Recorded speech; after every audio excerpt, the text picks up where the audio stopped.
What's up, guys, and welcome to Saulcast. We are talking about Better Call Saul, Season 6, Episode 3, titled Rock and Hard Place. This is our instant take, which means it's our raw, immediate reactions to the episode. We haven't had a chance to process it yet. I'm Gil, here with my brother Adam. Hello. And my tech guy / brother, Alon. Hey. And I should say, I think it goes without saying, spoilers. But big spoilers. Definitely spoilers. If you haven't seen the episode yet, get out of here. Lucky Skeleton, Brandon, Flom, if that is your real name, have you seen the episode? If not, get out of here. If you have, you can stay. Okay. It's an intense episode tonight. Yeah. Adam, at what point did you know that Nacho was going to die in tonight's episode? It's hard to say no. Last week, I didn't see any possible way out of this because having his father with the axe hanging over him is the ultimate leverage against Nacho. I just didn't see any way around it. So I would say I was like 98% sure that this would happen. And then, I don't know, once it was like Mike had accepted it, there was really no obvious backup plan. I think it was just inevitable. And actually last week when we were describing Nacho, you said he's between a rock and a hard place before you even knew the title of tonight's episode. Alon, at what point... Made me feel smart. Yeah, which you really needed after our debacle the other week. True. Alon, at what point in the episode did you know Nacho is not getting out of this?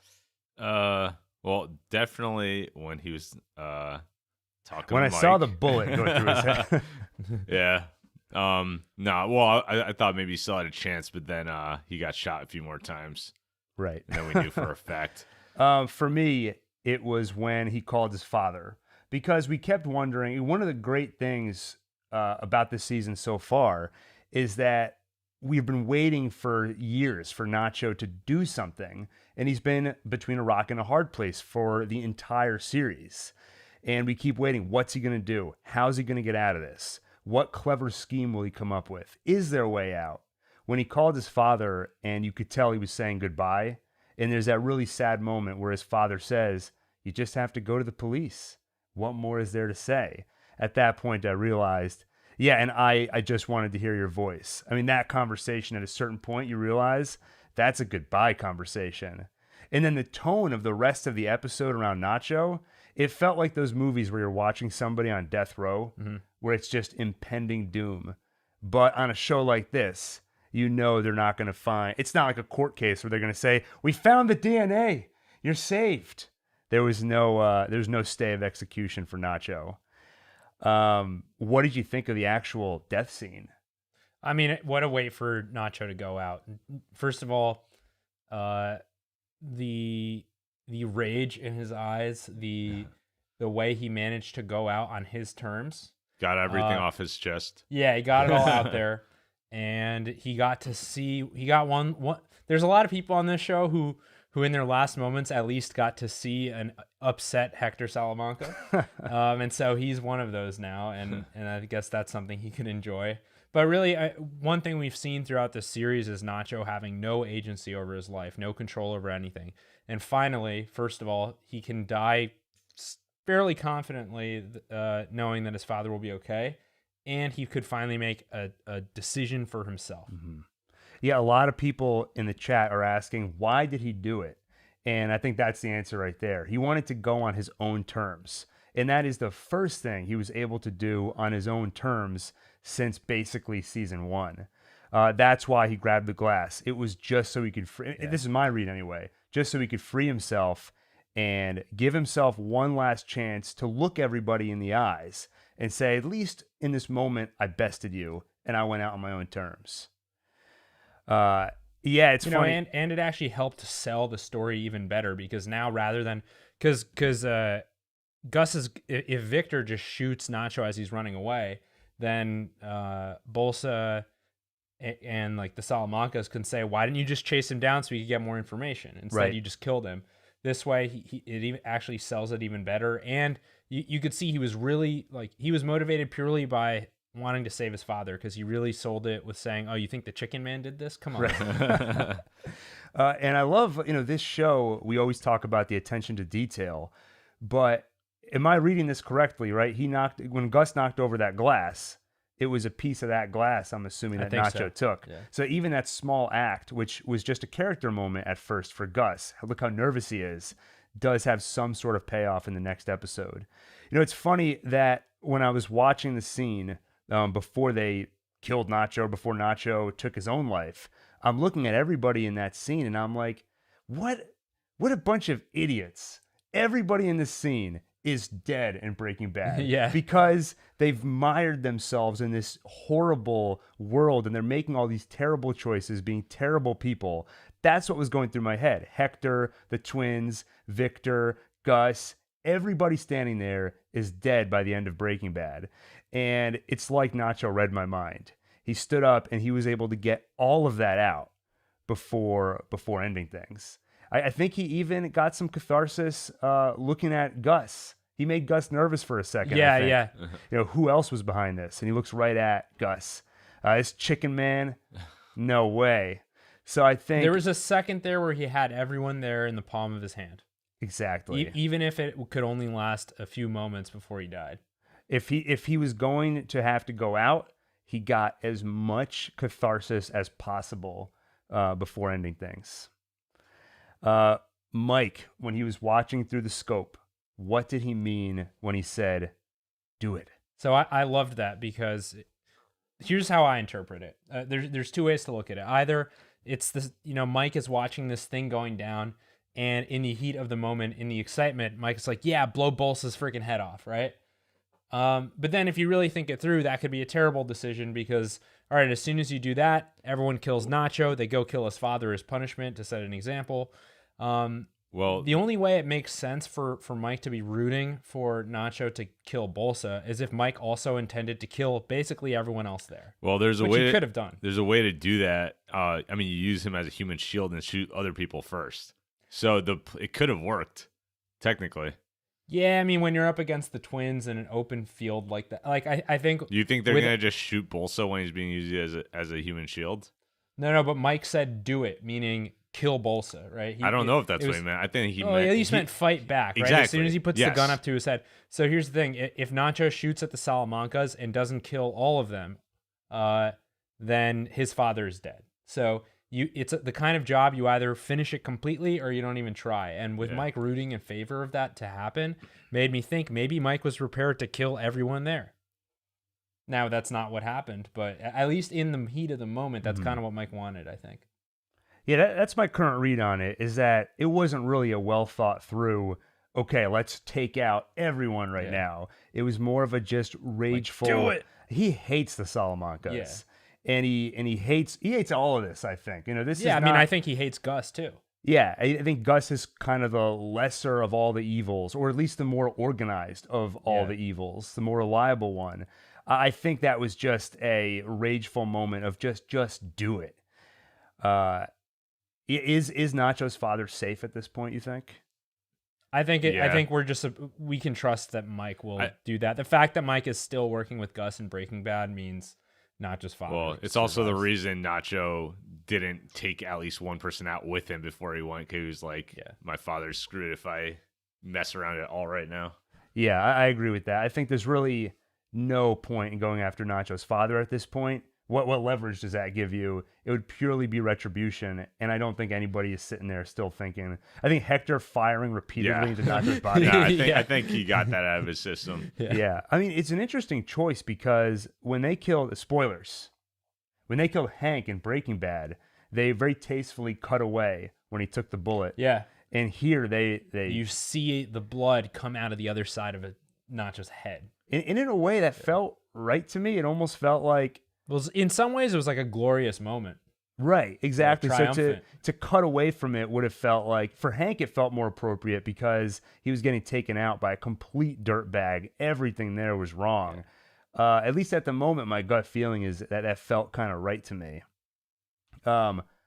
Crazy that there's still 10 episodes left this season. I know. Hank's death happened 3 episodes. It was the third to last episode. And this feels like something major. I mean, I kept thinking going into this season, what's left in Mike's arc? And I figured whatever happens with Nacho has to be a very big building block in his character. This is like Werner 2.0. But clearly there's still more to go. Lalo seems to be the big... Well, right. He's out there to prove that Gus did cause all of this. Like, the Gus was the one who sent assassins after Lalo. And so is Nacho's death going to end up being pointless? Right. I mean, well, so yeah, what's the proof he's looking for? Yeah. Right. That's the big question. It can't be not. Well, if he is looking for Nacho, he's going to be disappointed. Yeah. He's like, I found Nacho. And like, we know. That was 2 weeks ago. Yeah. Oh, well, I'm going to keep looking then. Yeah. And then there's someone in the chat asked the question, which is the same question I asked, which is when in Breaking Bad, when we meet Jimmy and he's being taken out into the desert by Walt and Jesse, and he says, "Did Lalo send you? It wasn't me. It was Ignacio, aka Nacho." What does that mean for that story? I don't think we're going to figure it out right now, but now that the Nacho, now that his life story is complete, that's another data point in all this theorizing about what was Saul talking about. That's right. So between this instant take and our full recap and review, we're going to solve it completely. Exactly. Yeah. We're gonna figure it all out. I mean, anything else to say about Nacho before we? I mean, Michael Mando clearly did a great job. Yeah. I mean, he's had to play he's had to show us a very nervous and stressed out person for several seasons. I'm glad he got to get this big acting moment before, for his final scene on the show. It almost reminds me of like Adam Sandler's character in Uncut Gems. Like he did a great job acting, and I think it's a tough role to be in, where you're basically playing a person who's getting squeezed from all sides, and you can never really make any decisions for yourself. And your circumstances are just pushing you further and further into a tough situation.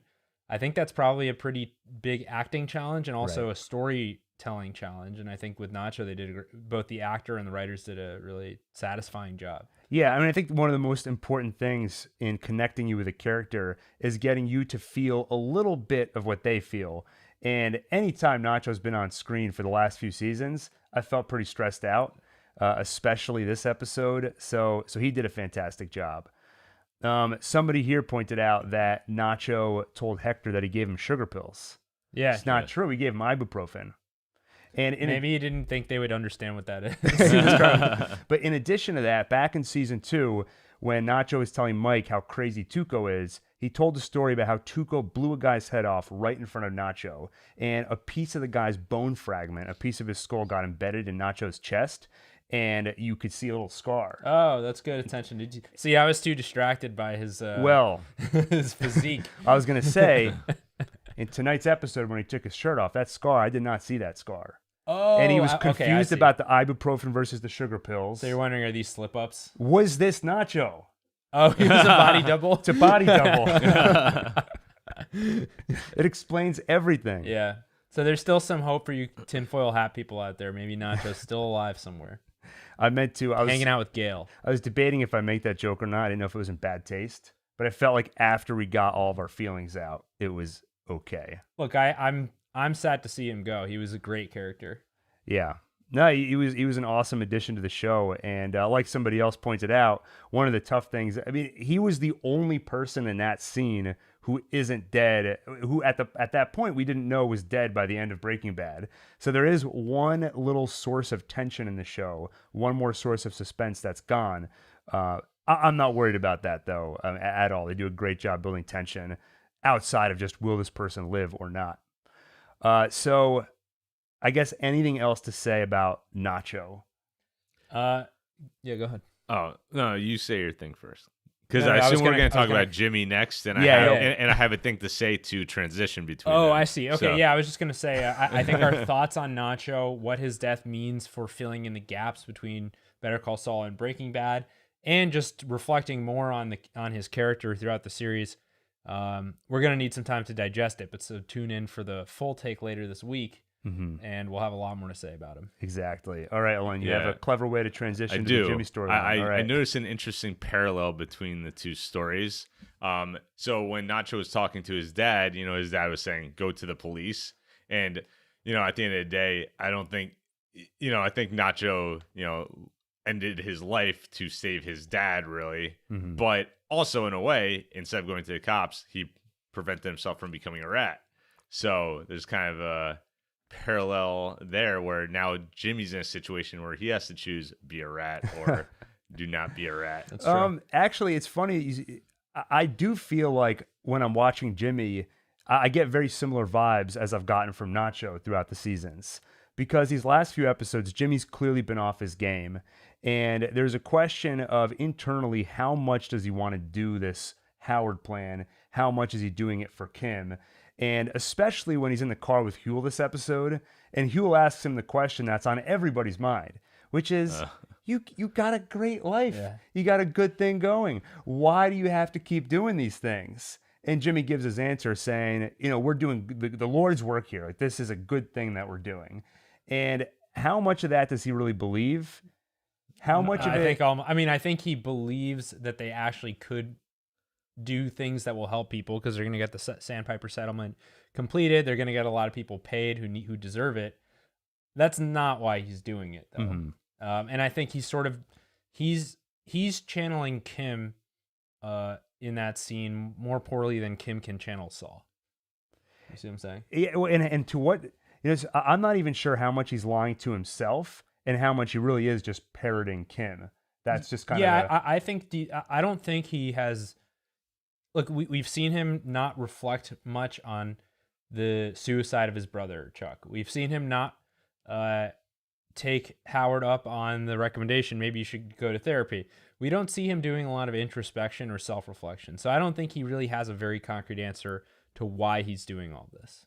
right. Yeah. So I don't know to what extent he can convince himself that he's doing it for other people, but I think he's doing it out of instinct because it's fun and because his circumstances are actually pressuring him into it too. Mm-hmm.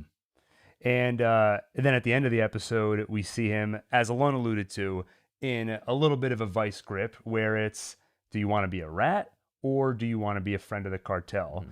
And it's so weird seeing Kim ask that question. And to me, the subtext feels like the answer here is clear, Jimmy. You don't want to be a rat. And it's interesting to see Kim pushing him in that direction. I think the first couple of episodes gave us the vibe that to a large extent, especially this season, we're going to see Kim be a big force, an active force in pushing Jimmy into his Saul Goodman persona. And I think this was one of the clearest examples of it.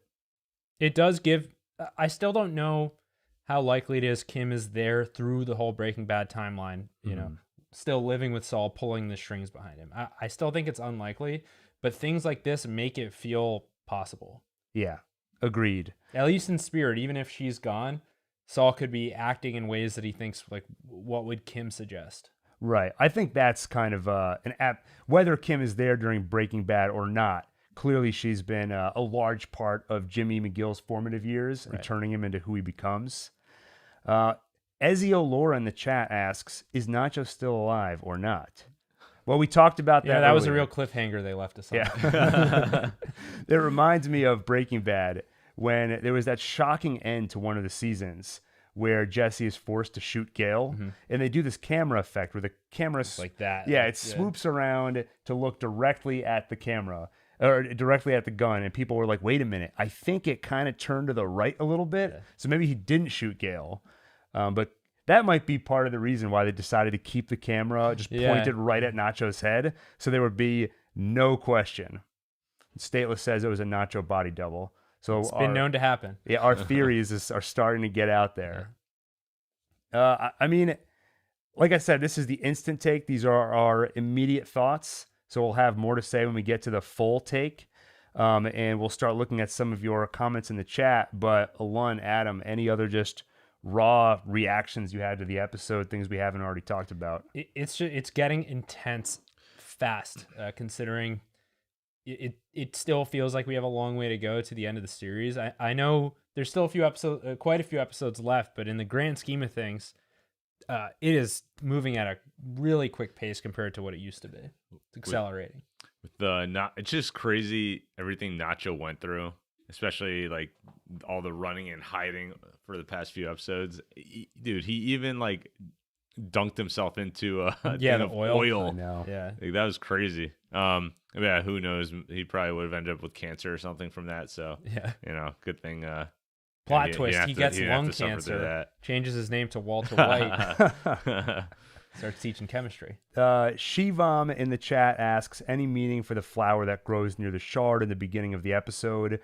I'll have to think about any specific meaning to it, but I just took that as a sort of impromptu grave. Mm-hmm. And the shard of glass, of course, is the last weapon that Nacho used.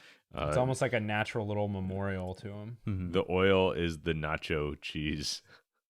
The Oreo. The oil is the cheese. Oh, this is in the chat. I was like, that doesn't sound like something one would say. It had like the consistency of like It movie did. theater nacho cheese, which that's like a guilty pleasure of mine. There's some jalapenos on there. So yeah, I mean, we've already commented on it a few times, but it's amazing how early this happened in the season. I think back to Breaking Bad, where there were those obvious things you were waiting to happen. At some point, is Hank going to find out that Walt is Heisenberg? And they saved that for right before the mid-season break in season 5.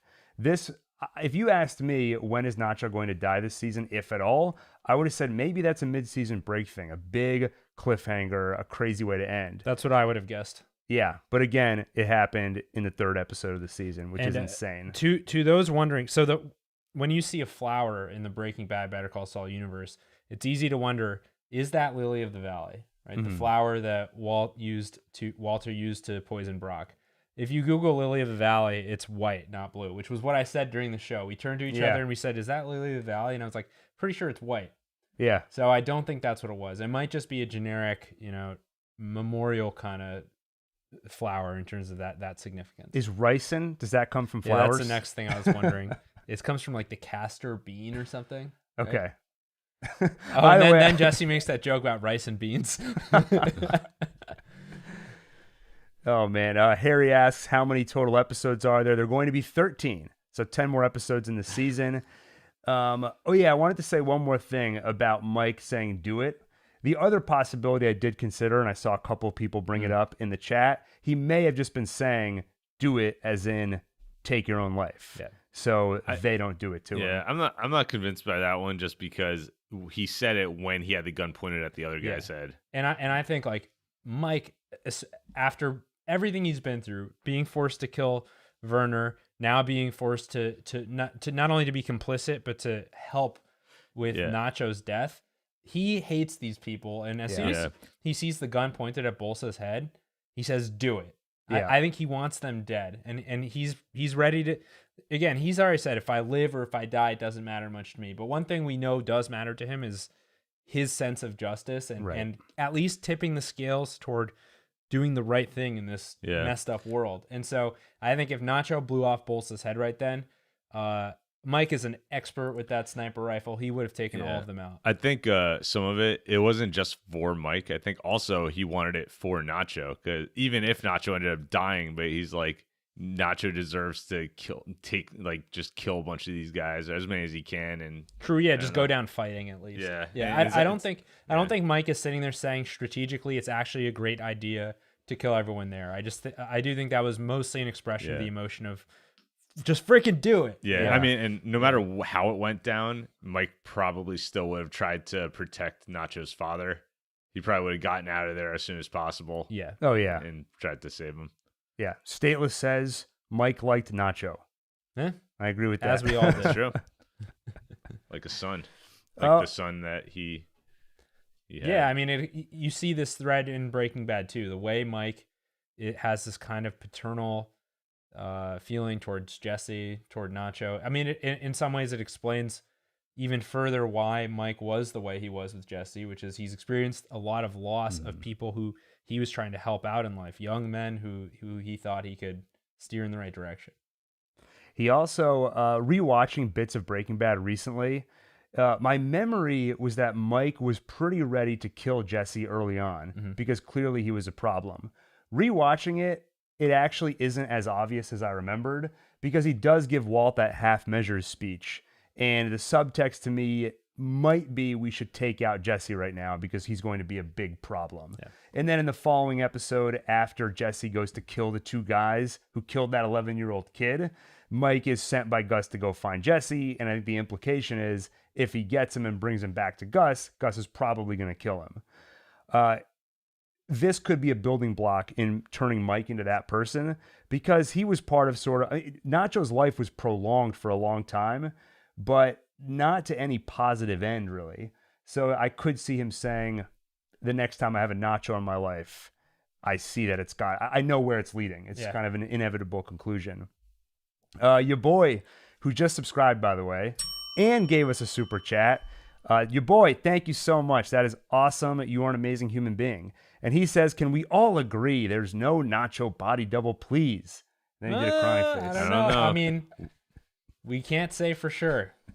I mean, I gave some pretty solid evidence earlier. Ibuprofen versus sugar pills, and where was that scar? Yeah. We need to zoom in, enhance, and prove it. But your boy was a good boy there, so I'll give it. I'll go on record and say I disavow the Nacho body double theory. All right, that's great. Yeah, I'm gonna sit on it for now. Anything else to say about tonight's episode? Oh, one thing. PSA, by the way. Somebody leaked a recap of this episode a few days early, EW, I think. So it was like a pretty major publication, and they took it down quickly, but it still pops up in Google searches. So earlier today, I was just searching Better Call Saul, and I saw Better Call Saul Season 6, Episode 3 recap, and then it said in quotes, there are good deaths and there are bad deaths. So when the episode started and I saw the flower, I saw the shard of glass. You knew. This is very melancholy. I was like, I bet Nacho dies this episode. So we're entering that time. And you were probably right. Yes. Yeah, we're entering probably. We're entering that point in the series where it's like a minefield out there of spoilers. I've already heard people discussing rumors of like who's being cast in which episode. So for all we know, people for weeks have been saying, "Oh, did you see that Nacho's actor Michael Mando doesn't appear after a certain you got to be careful. This is the only source you can trust right here. Yeah, we will never spoil. We don't even watch on the next episode of Better Call Saul. We go, We don't every single episode at the end when it starts, we go, someone pause. Yeah. So this is a safe place. No spoilers. We're not even being influenced by spoilers that we're keeping inside because we avoid them ourselves. Exactly. So this is a safe space, spoiler-free territory. You can count on that. Anything else to add before we wrap up here? I mean, let's credit to Michael Mando. Great job playing Nacho. What started off as just the offhand mention of a random character's name in Breaking Bad. It wasn't me, it was Ignacio. They rolled with that so far and created a really good and really tragic story. Yeah, go ahead. Yeah, no, I was just gonna say, I think now that Nacho's gone, R.I.P. I think we're gonna see a lot more of Jimmy or Saul now. And I'm very curious what's going to happen there because I feel like there aren't any high stakes right now with him. And I feel like there's going to be before the end of the season. Yeah, that's something crazy is going to happen. Kim is the next person potentially in the crosshairs here. Yeah, that is the thing I keep thinking is how early in the season this happened and how much there is remaining. So I see a few people in the chat asking, when are Walt and Jesse going to show up? Also, how many Gene episodes are we going to get? Right. I know everybody going in kept thinking we're going to get 3 Gene episodes because most seasons are 10 episodes. This one is 13. I don't think the math will just work out that cleanly. Yeah. I definitely think there's more Gene this season than we got in previous seasons. And, I saw a few people asking when will Walt and Jesse show up?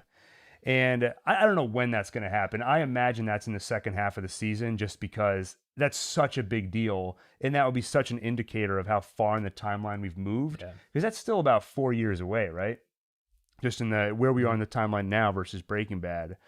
And what about Skinny Pete? Yeah, when's Skinny Pete going to show up? I also, here's a possibility. We might not see Huel again. This had that scene with Saul and Huel in the car had the feeling of maybe Huel doesn't have much of a role left in this series. Mm-hmm. There's a chance of that. The Nacho goodbye call with his dad, that was Jimmy's goodbye conversation with Huel. If we're talking about the parallels, yeah. Oh yeah, in terms of parallels, there was one thing in the Nacho scene when he yells at Hector, I'm the reason you're in that wheelchair. That felt like the Walt I Let Jane Die scene with Jesse. Oh yeah. Just everybody has this one final confession to make before everything goes south. Well, and also that further deflects any suspicion away from Gus. That's right. Yeah. Okay, I've asked it a few times, but anything else to say here? I think that's it in terms of my immediate reactions to this episode. But there's a lot to chew on and a lot to think about for our full take, which will be coming later this week. Yeah, so this is, like we said a few times, this is the instant take, so we're just kind of rattling off everything. We have all of our thoughts right after seeing the episode, but in a couple of days, we'll do a longer discussion, a more in-depth conversation, where we recap everything, we analyze everything after we've had a chance to think about it. If you want to see that, then see the link in the description for the Saulcast podcast if you just want to listen to it. If you want to watch it, it'll be posted over on our other channel, where there is, again, a link in the description. And we'll do a community post here, so if you're looking for it, you can't miss it. So I think I'll leave it going for a few minutes here just to see if anything else pops up in the chat. Someone pointed out Victor's kind of smirk afterward. Mm-hmm. I noticed that too, and I agree. It was that was pretty cold. I don't know if it was an outright smile, but it was a very casual kind of look on his face. Yeah, that's true. Yeah. I did pick up on that also. But again, we have to rewatch that, see the context. Which makes me feel a little better about what ends up happening to Victor a few years later. Yeah, I had that exact thought. If anyone needs a reminder, I'm sure everyone remembers the Gus box cutter scene. Victor was the man on the other side of the box cutter, the one who got his throat slit brutally. Yeah. Which one was sadder? Hank's death or Nacho's death? Or Mike's death? Probably Hank's. Hank's is pretty rough. I feel like Hank's because he wasn't in the game, man. Yeah. Well, I mean, does it count as if in you're the a game? cop? I don't think you're in the game. You're more in the game than civilians, but I don't know. It's complicated. I mean, that was his brother-in-law there. Well, that's the thing. That was pretty sad in part because Walter had to stare him right in the face as it was happening. I think that this is all his fault. I wouldn't say objectively the Hank death was sadder, but I would just say viscerally it hit the hardest. It probably hit harder just because you have Walt staring him in the eyes and really reacting to it. Right. Mike is such a badass that he obviously reacts, but it was a pretty unceremonious death. It's like in the middle of an argument, Walt just shoots him in the stomach. Yeah. I mean, but Mike's also been ready for years. Yeah. At that point, and he's just like, "Shut the up, Walter, and let me die in peace." Yeah, and then Nacho is like a young guy. That's why it's like, and he wanted out. And it was so intense and dramatic the way he went out. Yeah, I think the "Are the cops in the game?" comment opened up a whole can of worms. Let me just make it clear: you did not hear an opinion from me on whether or not they're in the game. I was just posing a question. Yeah, I mean, look, in the end, I want to go on record and say that they are. No. I mean, if you think about it, like, there's a whole black market here. The black market's created by the fact that all this stuff is illegal. It puts people then end up taking the law into their own hands and becoming violent to defend all their criminal enterprises. Meanwhile, the cops are going after them and steal, like, what is it? Civil forfeiture. Right. So if they take down a big drug dealer, they get to just take their money in their possession. So they're in the game and they're benefiting from participating in it. That said, I think Hank was motivated by pure intentions. Hank was a good guy. He obviously didn't deserve what happened to him. He made a lot of mistakes in terms of going out on his own and trying to do a lot of things by himself, but he also didn't get enough support from the other people he worked with. Right. This is live, right? Yeah. You got to cut that out, man. All right. How do you really feel, though? Yeah. Whoa. Okay. Yeah. Was Maddie in the game? I don't know. Do you think we'll see Saul betray Lalo in some way in future episodes? Sans the desert grave scene in Breaking Bad. How did the DA know Nacho works with Tuco. Okay, all questions for us to think about when we get to the full recap and review. And we'll tie everything up in a nice little bow. What the heck was Jimmy talking about when he said, it wasn't me, it was Ignacio? Lala didn't send you? We'll figure all that out by Wednesday. By the way, fun thing I noticed, but in the introductory episode of Saul Goodman in Breaking Bad, he actually says my real name is McGill. Yeah, that was surprising. Yeah, just a fun thing I noticed. I completely forgot about that. And I was like, wow, so they had that name way back then. Okay. So I think we're ready to wrap up. I agree. Eleanor says, great after show. Great comments here in the chat. Yeah, thank you to everybody who joined. These are so much fun when we have an audience to interact with. And we're going to try and do some more. I think we'll try to do this live stream weekly. And if you look back at our old episodes from last season, we may try to do some other fun live streams, like our finale watch party, where we had a feat of strength. You remember Bagman? We found out how much It was that like 70-something pounds. right. How much would $7 million weigh? About 70-something pounds. We filled up a duffel bag with that weight and saw who could run faster. I think this season we have to dunk ourselves in oil, see who can run the rest. Okay, so with that, we'll wrap it up. Everybody on YouTube, thank you for watching. If you enjoyed this video, make sure to hit the like button, hit the subscribe button, and of course, the bell icon. If you do that, you're just an awesome human being. If you don't like to see us and you just like to listen to us, like I mentioned, you can listen to us on any podcast app just by searching Saulcast. And if you're listening to us, thank you for listening. Please leave us a review or some stars in the Apple Podcast app. With that, I'm Gil. I'm Adam. I'm Alon. And this is Saulcast. Instant Take.